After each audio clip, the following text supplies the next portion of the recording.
people to get a deal done is the fans. Fans that has garnered and transitioned their lives to support a league that lacked support for so many years. And then not only just lacked support, a lot of these fans was ostracized. A lot of these fans was criticized for being bullies and different things on this internet. But one thing I can say is that I just pray and hope there is a system in place to make sure. That right there is confidence. Caitlin Clark sitting courtside at Madison Square Garden, breaking down the CBA negotiations like she's been doing broadcast work for years. But here's what makes this moment significant. This isn't just another athlete dipping their toe into media. This is the WNBA's biggest star making her national broadcast debut on NBC, while the league is literally in the middle of their most critical labor negotiations in history. And she just told millions of viewers she's confident a deal gets done in the next couple weeks. Bold statement, especially considering the Players Association and league owners have been at a stalemate for months. So the question becomes, does Caitlin know something we don't? Or is she doing what she's always done, which is carry the league's water even when they don't deserve it? More specifically, because there's Caitlin there next to Carmelo Anthony there. To yours in the league. Man, I think Luka. I mean, Luka's amazing and he's incredible. I think the way he can not only score the ball, but also the way he passes. And I think the thing about him is like, look at how fluid she is, bro. Caitlin Clark was made for this position. I just got to be honest, man. Like she's coming. I don't know if she rehearsed, but she's definitely unscripted. he's not the fastest, he's not the most athletic, but he can get his defender to move where he wants him to go, and he takes up that space, and he does a really good job of either keeping the defender behind him or keeping him to the side. So I think that's something I can certainly learn from. Like I always kind of want to run away from the defense rather than absorbing the contact and taking up the space that they give me. So I think obviously he's pretty incredible. He averages like a 30-point triple-double. So he makes it look pretty easy, but I can promise you it's not that easy. Now watch this breakdown. This is what separates Caitlin from every other athlete who tries their hand at broadcasting. She's not reading talking points off a teleprompter. She's giving actual basketball analysis, breaking down Luka Doncic's footwork, explaining how he manipulates defenders with positioning instead of athleticism, then immediately connecting it back to her own game, admitting she runs away from contact instead of absorbing it like Luka does. That's self-awareness. That's the kind of insight you get from someone who actually studies film and understands the nuances of the game. And NBC knows exactly what they have here. They didn't just book Caitlin for a quick soundbite. They had her courtside for the Knicks-Lakers game, playing horse with Jamal Crawford and Zora Stephenson, doing full segment breakdowns. This was a showcase. This was NBC telling the sports media world, we have the future of basketball broadcasting. And her name is Caitlin Clark. And we're joined by our special correspondent. Welcome to the team, Caitlin Clark. Yes. First time at MSG for a Knicks game, so it's pretty cool. I know, it's our first Knicks game, first time feeling the atmosphere. We got to get you to play on this court one day. We have to talk to Adam about that. Can we make it mellow? Honestly, if there's someone even if it's a preseason game, we got to get it done. I don't think the Liberty will want to move a game over here, but we'll play anybody. It'll be fun. Yeah. How could you describe maybe the atmosphere your first time in it? Well, I think as a player, like this is kind of when you feel the atmosphere the most, is when you're out on the court warming up. So, I mean, there's just a different type of buzz. And obviously when LeBron comes to town, it's probably really different. But, you know, Knicks fans are crazy. And this is where it gets interesting. Madison Square Garden, the most famous arena in basketball. Caitlin's talking about how she's never played there, how the Indiana Fever needs to get a game scheduled at MSG, even if it's just preseason. She's half joking, but there's real desire in her voice. Because here's the reality. Caitlin Clark has sold out every arena she's played in since her Iowa days. She's drawn bigger crowds than most NBA teams. But the WNBA still hasn't figured out how to capitalize on it. Think about that for a second. The league's biggest draw, the player who single-handedly got them charter flights within 2 weeks of being drafted, is sitting courtside at MSG during a nationally televised NBA game. And she's never played there professionally. That's not a scheduling issue. That's a failure of vision. The WNBA had an opportunity this past season to schedule a Fever game at Madison Square Garden, charge premium prices, and sell out 20,000 seats. They didn't do it. Wow. This could go anywhere. Okay. Feels on the line. There we go. Cash. Nope. In. So is that?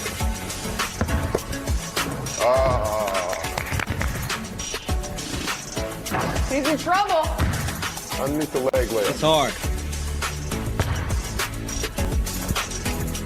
Okay. They playing horse right now. This is so cool. They're doing it. Yes. Yes. That's the one. No. Wow. Do you believe in magic or what? I know you create some all the time. This is for game. This is for game. There's literally 0% chance to make this again. That's our welcome to the NBC moment. Hey, this is so cool, man. I can't even lie. This is like the coolest thing ever, bruh. There we go. Feeling it. She That knew it was right my away. problem. Oh, This could be a And- quick NBC. wow. The warm-up was mine, the win. Wow. I'll bring that question. All right. Straight in.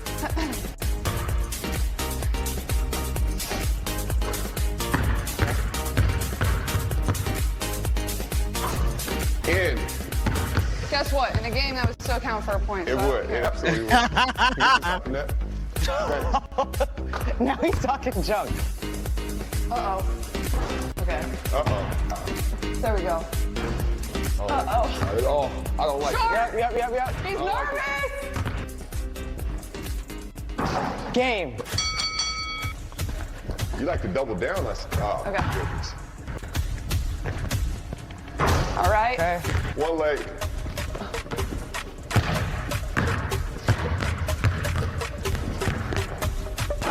Tie game. In it. Short.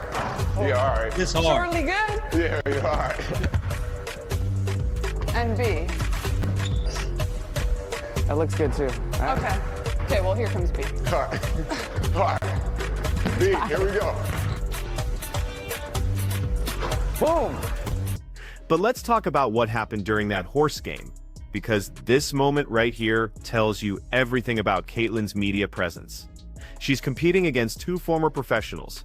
She's clearly nervous, and she's doing it all on live television during halftime of a Lakers-Knicks game. Most rookies would play it safe, take the easy shots, laugh it off if they miss, make it about the fun. Caitlyn's out here attempting one-legged fadeaways and talking trash when she makes them. She understands something fundamental about broadcasting that most athletes never figure out. People don't tune in to watch you play it safe. They want personality. They want competitiveness. They want to see the same fire that made you great as a player. And NBC is eating this up. Because while ESPN has been fumbling their WNBA coverage, getting criticized for poor production quality and biased commentary, NBC just walked in and grabbed the league's most marketable star for their basketball programming. This wasn't an accident. This was strategic. NBC has the broadcasting rights for the NBA. They're positioning themselves for when the WNBA's media rights deal comes up for renegotiation. And having Caitlin Clark as the face of their package gives them a massive advantage. Research, there is going to be an in-person WNBA meeting with WNBA PA committee members, players union, and the owners in person to potentially get a deal signed, sealed, and delivered by tomorrow. Will the deal get done tomorrow? I can't yay or nay that a deal will be getting done. But as of right now, the people that is hurting the most from the WNBA. Now let's go back to that CBA comment, because this is where Caitlyn's position gets complicated. She's sitting there telling the world that a deal is getting done, that both sides are working hard, that this is one of the biggest moments in women's sports history. And she's not wrong about the significance. The WNBA is adding 2 expansion teams. Viewership was up across the board this season, largely because of Caitlyn. Attendance records were shattered. This should be a slam dunk negotiation. But here's what she's not saying. The reason those CBA negotiations are taking so long is because the players want a bigger piece of the revenue pie, and they deserve it. The league brought in record sponsorship deals this year. Ticket sales were through the roof. Merchandise sales exploded. And the players are still flying commercial to some games, still making salaries that force them to play overseas in the off-season just to make ends meet. Caitlin Clark is in a unique position here. She's the reason a lot of that new revenue exists. Her jersey sales alone probably account for a significant chunk of the merchandise bump. But she can't come out and say that publicly without alienating her fellow players and the league office. So instead, she plays diplomat. She says, everyone's working hard. A deal will get done. Trust the process. Situation. So Doc Rivers once again breaks the damn internet, man. He has been pretty much outspoken as a coach. He has said a bunch of stuff in the media in regards to ICE and in regards to a lot of things, man. Well, he's making this point again, but speaking to a reporter to highlight some things. And yeah, man, this is very, very interesting. Let's pull it up. Let me pull it back up here. Blow this up for you guys, man, so we could react to this and check it out. Shout out to Outkick. This came directly from Outkick. Let's play it. Coach, I want to circle back to something you said a few weeks ago. Who are you and where are you from? I'm so sorry. My name is Dan Zakshesky, Outkick.com. Outkick is a Fox That's group? correct. Yes, sir. So you guys are here to celebrate Pioneers Day with us, huh? Of course. And That's pretty cool. a question. I love that. Yeah. A few weeks ago, you said the shooting of Renee Good in Minnesota was, quote, a straight-up murder, and you called the Browder ICE situation a, quote, travesty. Now that some time has passed, do you still stand by those words? And when you said murder, can you explain if you meant that in the legal sense or as a moral condemnation of the situation? Both. And I don't change that at all. You know, my dad was a cop. My best friend is a cop. And he's probably more upset about it than me. I thought there's the training of ICE is horrible. We all know that. And being in Minnesota where there's 130,000, I think, documented people, why not Texas where there's 1.7 million undocumented?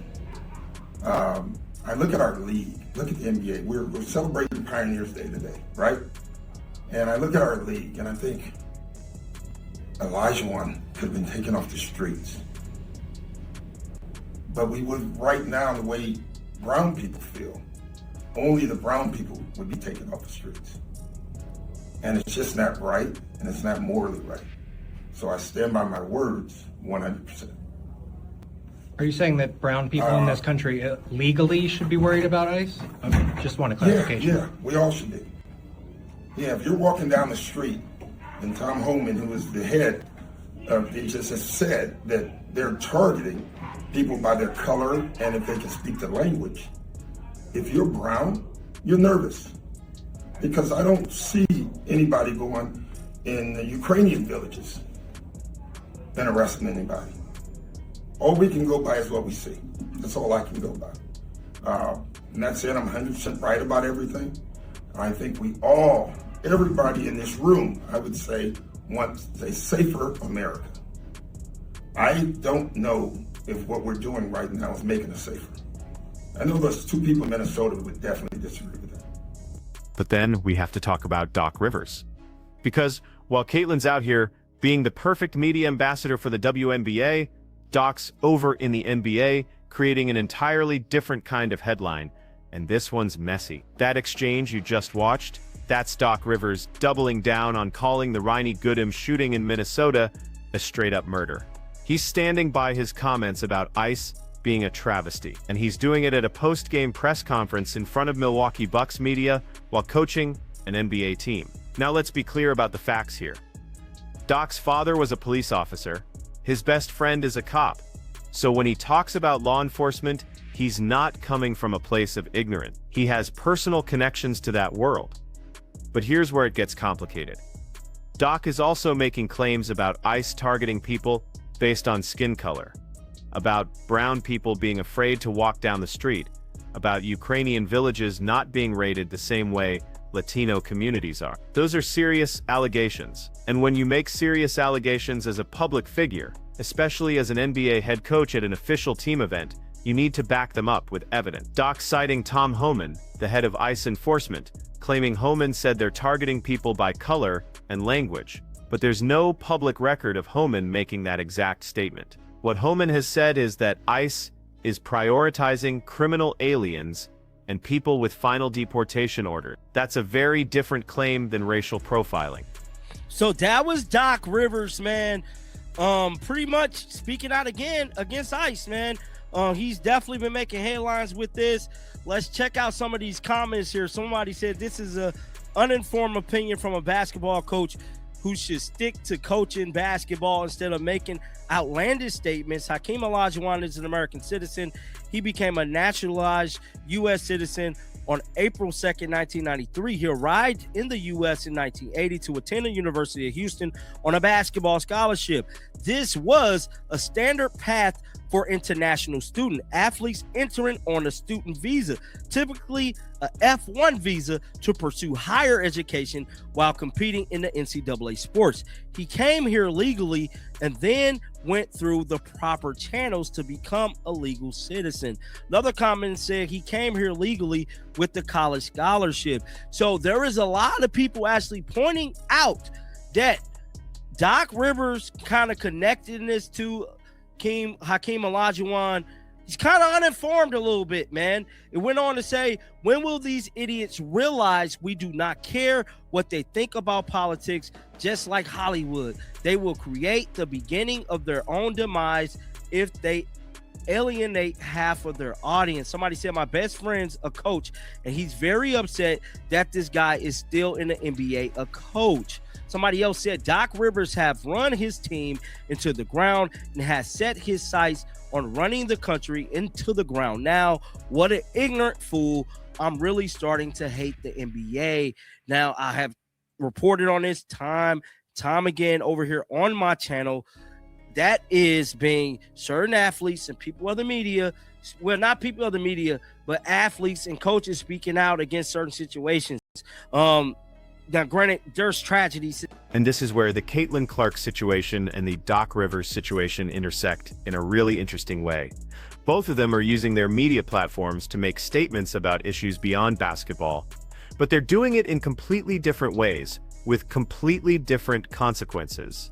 Caitlin's being strategic. She's talking about CBA negotiations, which directly affect her and her colleagues.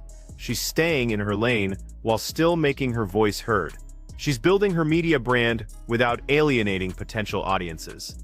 NBC loves it. Sponsors love it. The league office loves it. She's threading the needle perfectly. Doc's doing the opposite. He's using his position as an NBA coach to make political statements about immigration enforcement and police conduct.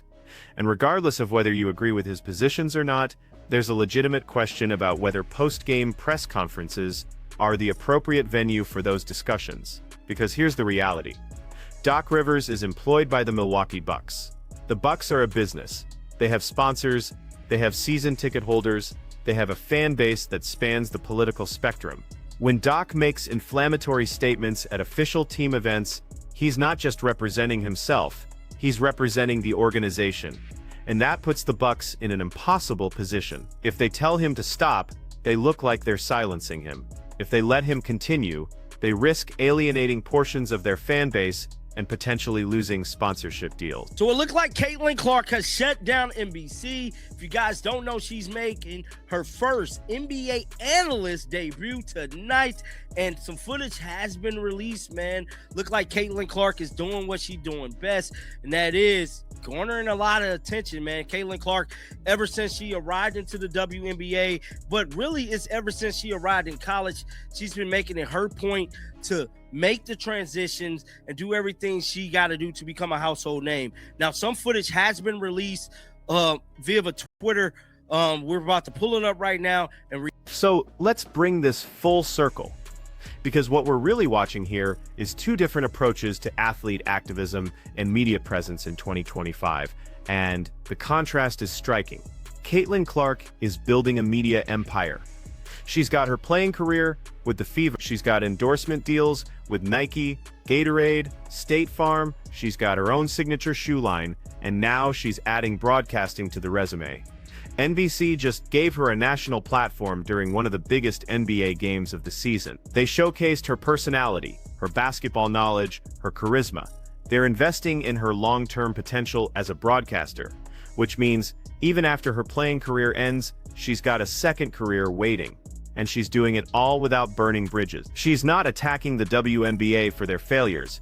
Even though she'd be justified in doing so, she's not calling out specific players who treated her poorly during her rookie season. She's not airing grievances about officiating or scheduling or the media coverage that often felt biased against her. She's playing the long game, building relationships, expanding her brand, positioning herself as the face of women's basketball for the next decade. Doc Rivers is doing something entirely different. He's using his platform to make political statements that have nothing to do with basketball. And look, you can argue that athletes and coaches have a responsibility to speak out on social issues. That's a valid perspective. But there's a difference between speaking out strategically and speaking out recklessly. When LeBron James talks about social justice, he does it through his foundation, through carefully planned media appearances, through partnerships with organizations that align with his values. He's not just popping off at post-game press conferences with unverified claim. He's building coalitions. He's creating programs.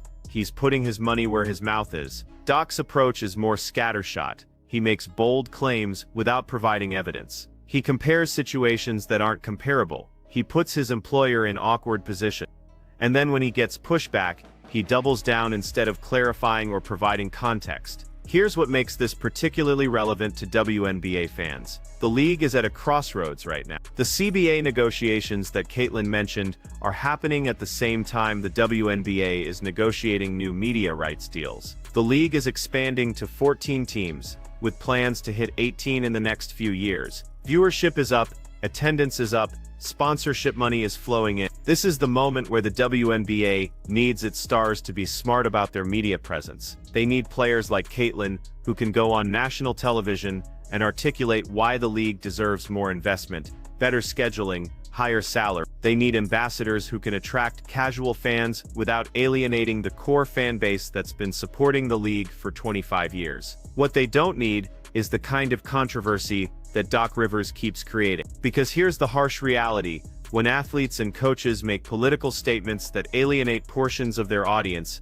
it affects the bottom line. It affects sponsorship deals. It affects media rights negotiations. It affects whether casual fans decide to tune in or change the channel. Now, does that mean athletes should just shut up and dribble? Absolutely not. But it does mean they need to be strategic. They need to pick their battle. They need to understand that their words have consequences, not just for themselves, but for their teammates, their organizations, and their leagues. Caitlin Clark gets this. At 22 years old, she understands media dynamics better than coaches who've been in the league for. She knows when to speak up and when to stay quiet. She knows how to build her brand without burning bridges. She knows how to be authentic without being reckless. And that's why NBC is investing in her. That's why sponsors are lining up to work with her. That's why the WNBA, despite all their missteps in handling her rookie season, still wants her as the face of the league. Because she's not just a great basketball player, she's a great communicator. She's a great ambassador. She's someone who understands that building a sustainable career in sports media requires more than just talent. It requires intelligence, strategy, and self-awareness. So here's the question I'll leave you with.